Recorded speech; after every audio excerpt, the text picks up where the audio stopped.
Okay, so I have these 3 versions of what we made. Unfortunately, I made them too small without realizing it. So here's the other one we had, which is probably 2 times as tall.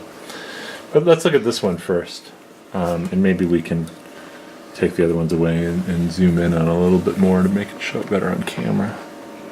So what do you see in this shape here? Well, it looks like you slice up the octahedron and you twist the slices and you glue it back together. Okay. Looks like here you sliced it up into 1, 2, 3, 4, 5, 6, 7, 8 different slices. Yeah, there's 4 on the top and 4 on the bottom.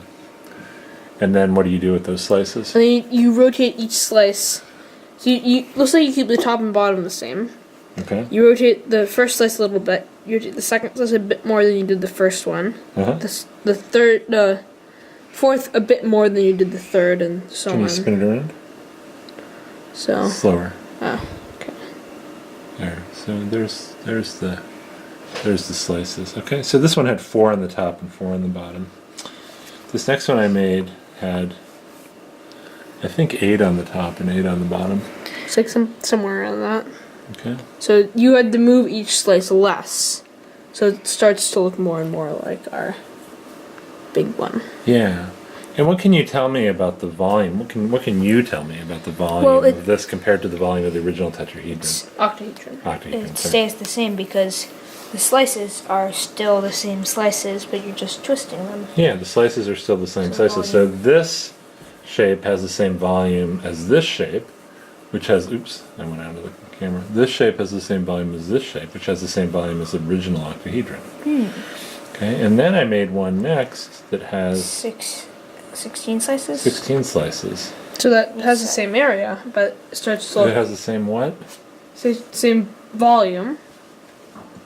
Same volume. Does it have the same area? Well, surface area, I think it actually still does have the same surface area. Well, no, because that's sort of complicated because you have these new little bits here, so you've actually, well, it's sort of hard to answer. Okay. But twist this around in my hand. So I can sort of begin to see the spirals on it. Yeah, and what's happening here? Well, I mean, if you added a bunch, if you did like a couple hundred layers, you might scoot yours over a bit more. Get something that looked like this or similar to this. Too bad they're not the same size, but you can see as I make the slices smaller and smaller, I gradually seem to be converging to the original shape, the original twisted shape. And how do you think that helps us see that the volume is unchanged from the original octahedron? You're using the same slices, but they're infinitely thin. But they still will have the same volume as our original octahedron. Yeah. That's pretty cool. It's neat shapes. Yeah, and so this is the reason I said this was an idea from calculus is this idea of chopping things up into pieces that you can understand a little more easily. Yeah. And then making those pieces smaller and smaller. Now you can't really understand what the chops are here because it looks nice and smooth and continuous. You can't see them.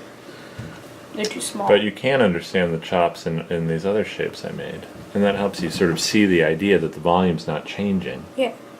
And it helps you see what your intuition said about the volume of this, which was what? It's still the same as our original octahedron. Yeah, that's pretty cool. Yeah. Alright, good job guys. High five.